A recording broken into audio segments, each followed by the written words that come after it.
פרשת ניצבים, הפלא הזה, שעם ישראל הוא כמו המלאכים הניצבים.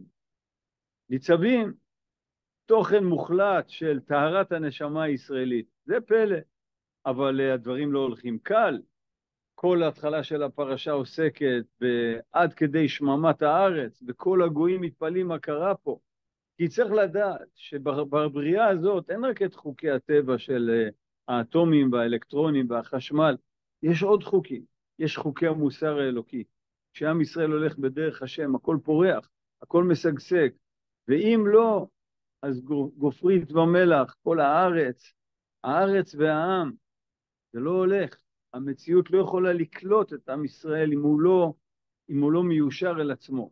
עכשיו ברוך השם נפתחו כל הנתיבים, לקחה כפליים בכל חצותיה, ואנחנו בנתיב העולה מעלה, בית אל, ירושלים, גאולה שלמה.